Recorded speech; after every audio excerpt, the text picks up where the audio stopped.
যখন তুমুল যুদ্ধ শুরু হয়ে গেছে, ফুরত নদীর জায়গাটাও তারা বন্ধ করে দিয়েছিল। এমন সময় হোসেন রাদিয়াল্লাহু তাআলা আনহুর সন্তান তার স্ত্রীর কোলের মধ্যে ছটফটাচ্ছে পানির জন্য।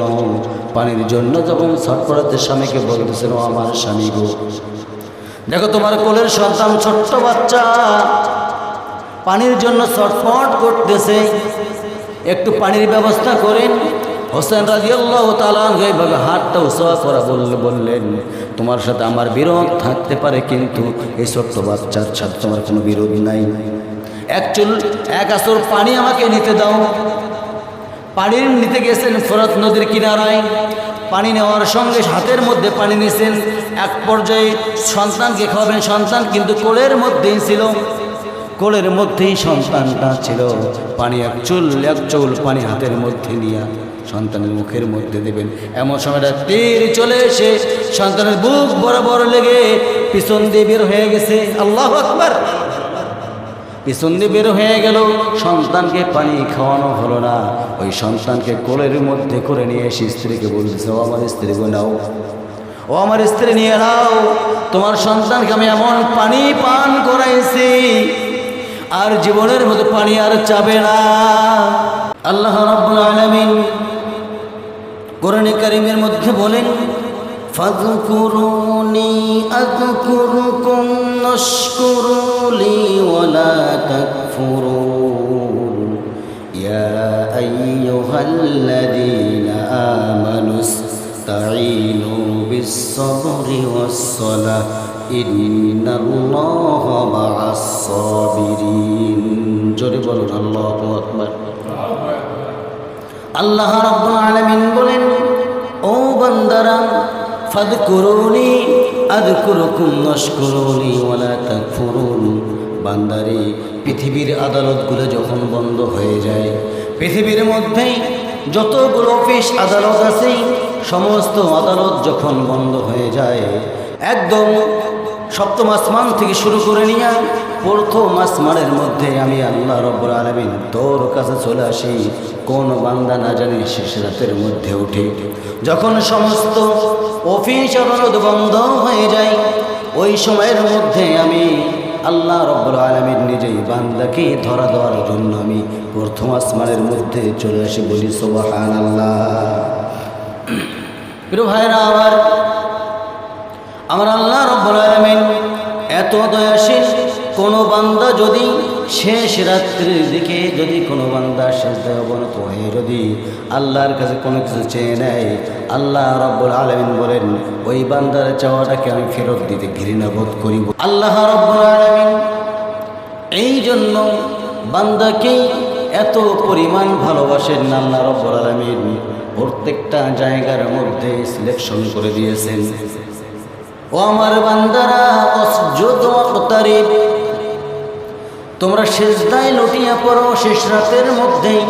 আমি আল্লাহ রাব্বুল আলামিন তোমার সিজদাকে কবুল করে নিয়া তোমার পিছনের সমস্ত গুনাহগুলো মাফ করে দিয়া তোমাকে আমি আল্লাহ রাব্বুল আলামিন বিনা হিসাবে জান্নাতের মেহমান বানায় আনি। বলি সুবহানাল্লাহ।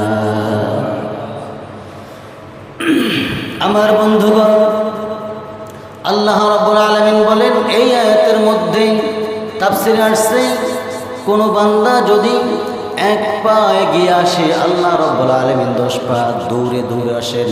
কোন বান্দা যদি হেঁটে হেঁটে যায়, আল্লাহ রাব্বুল আলামিন দৌড়ে দৌড়ে বান্দার কাছে চলে আসেন। আমার বন্ধুগণ, এই বিষয়গুলো আমরা সবাই তো জানি কম বেশি, তারপরেও বলার উদ্দেশ্য আছে না নাই? আসতে কবেন না, জানার দরকার আছে না নাই? আমার আল্লাহ রাব্বুল আলামিন এত দয়াশীল, এত করুণাশীল। কোনো বান্দা যখন অজু বানায় নেয়, হাতের সগীরাগুলো প্রথমে মাফ করে নেয়। যখন হাত ধৌত করে হাতের সগীরা গুনাহগুলো মাফ হয়ে যায়। বান্দা যখন মুখমণ্ডল ধৌত করে মুখের সগীরা গুনাহগুলো মাফ হয়ে যায়। বান্দা যখন মাথা মাসাহ করে, মাথা মাসাহ করার সঙ্গে সঙ্গে মাথার সগীরা গুনাহগুলো মাফ হয়ে যায়। বান্দা যখন পা ধৌত করে পায়ের সগীরা গুনাহগুলো মাফ হয়ে যায়। বান্দা যখন নামাজের মধ্যে দাঁড়াইয়া যায়, আল্লাহ ফেরেশতাদেরকে ডাক দিয়ে বলেন, ও ফেরেশতারা, দেখো দেখো দেখো, ভালো করে দেখো, তোমরা বলছিলে আয় আল্লাহ তাআলা দুনিয়ার জিন্দেগিতে একজন প্রতিনিধি পাঠাতে যাচ্ছেন, তারা দুনিয়ার জমিনে গিয়া দাঙ্গামা হাঙ্গামা মামলা মোকদ্দমা রক্তপাত ঘটাবে না তো?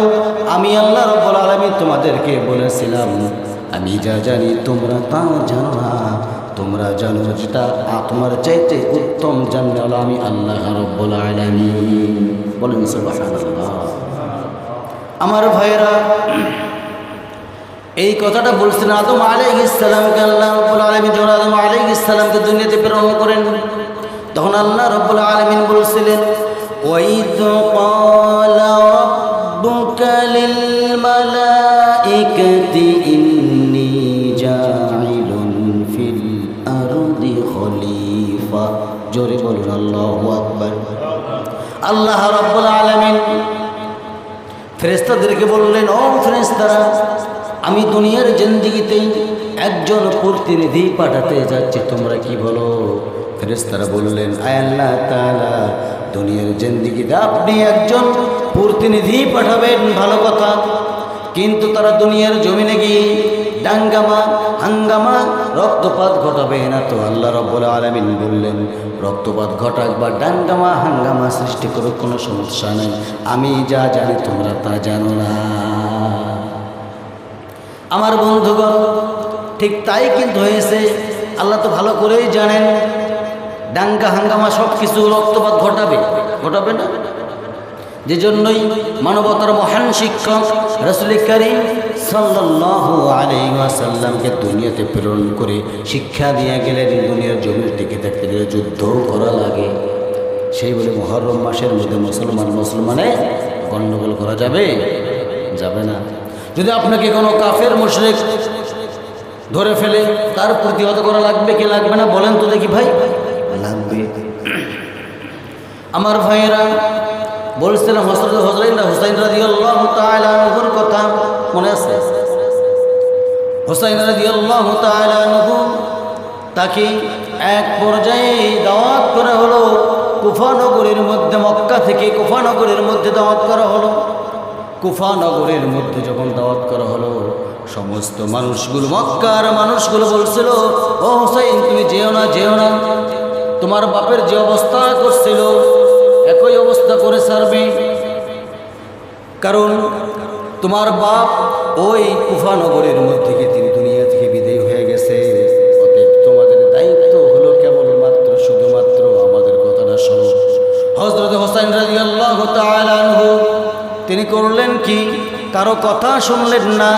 কথা না শুনে তিনি সরাসরি চলে গেলেন।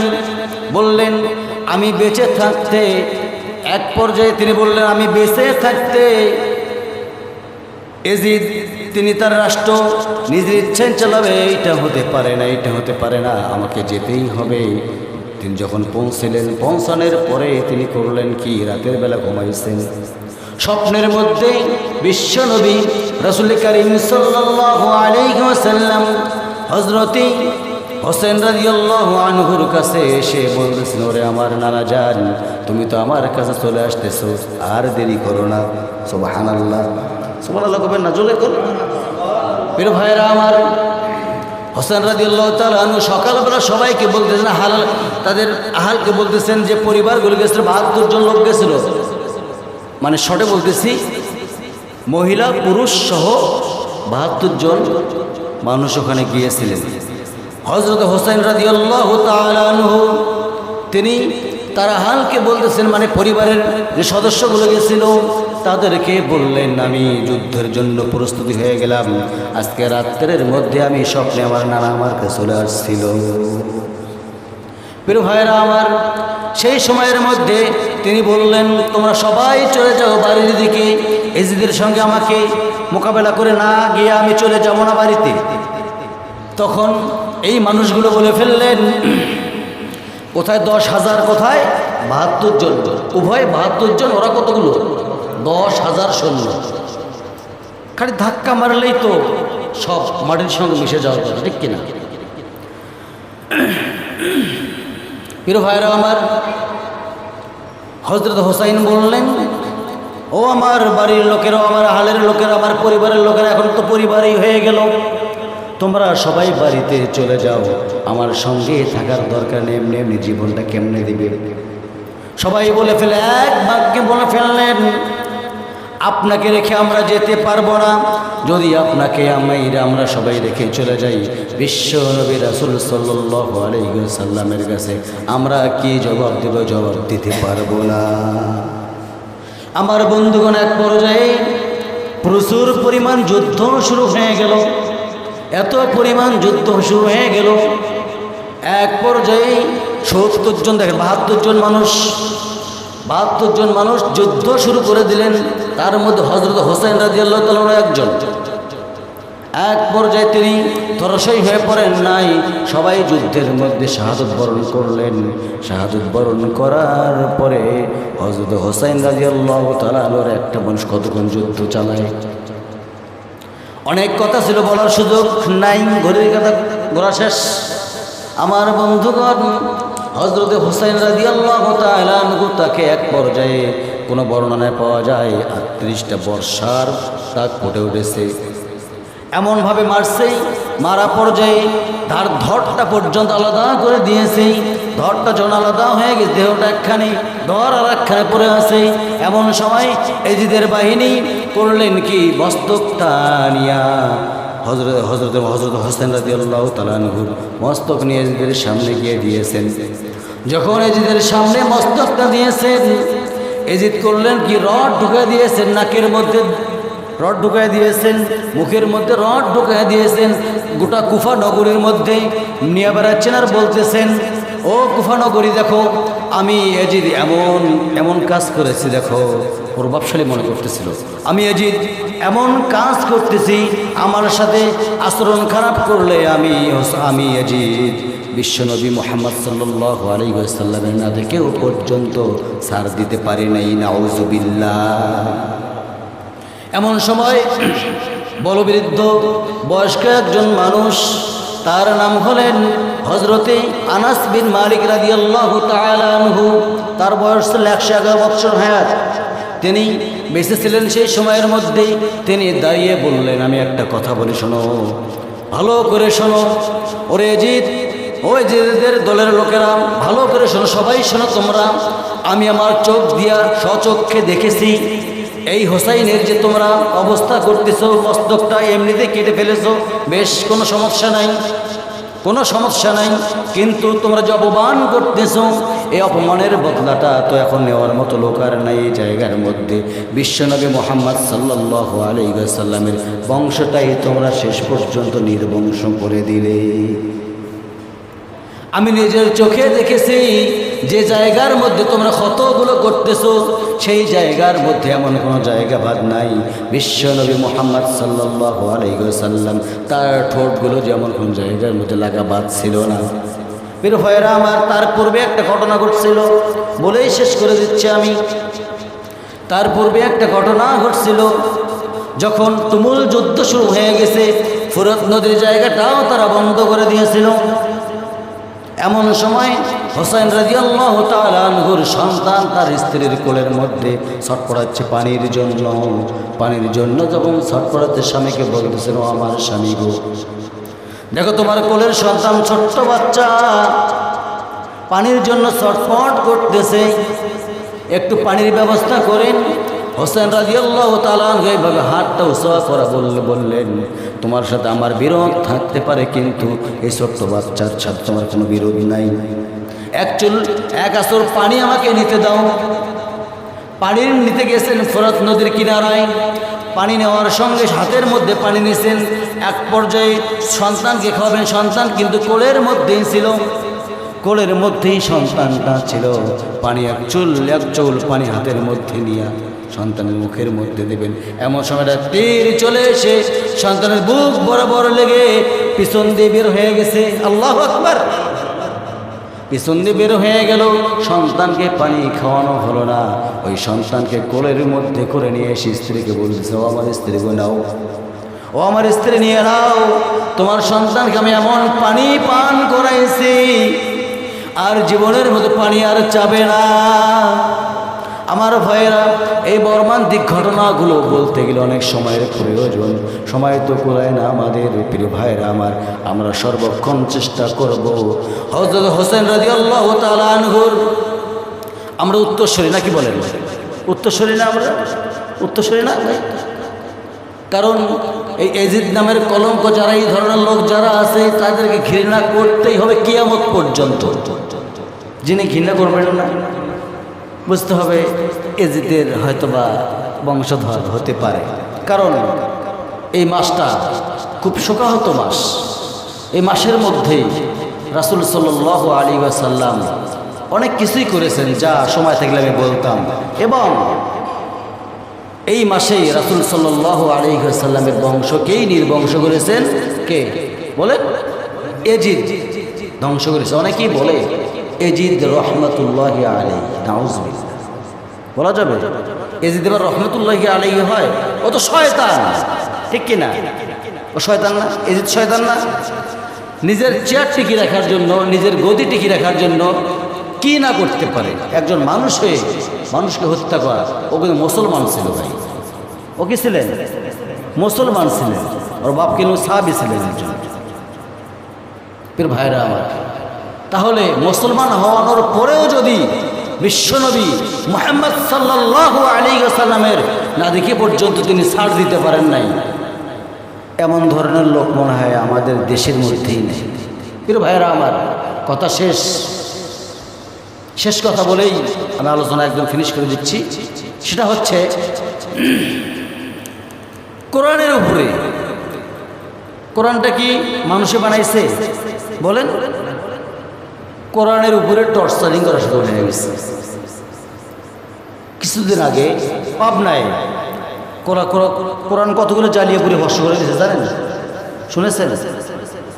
কোন এক দলের লোকেরা কোরআন জ্বালিয়ে পুড়িয়ে অসংখ্য কোরআন পুড়িয়ে দিয়েছেন। আল্লাহ কি বলছেন? ইন্না নাহনু নাযালনা যিকরা ওয়া ইন্না লাহু লাহাফিযুন। কোরআন নাজিল করেছি আমি, হেফাজতের দায়িত্ব পৃথিবীর কাউকে দেই নাই।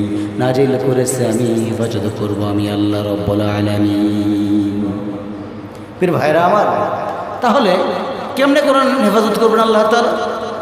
এই যে কোরআন হাফেজ না, কোরআন হাফেজ না, ও শুধু হেডিং বলবে আর কম্পিউটারে লিখবে। এখন বর্তমান যে সিচুয়েশন আসছে লিখবে।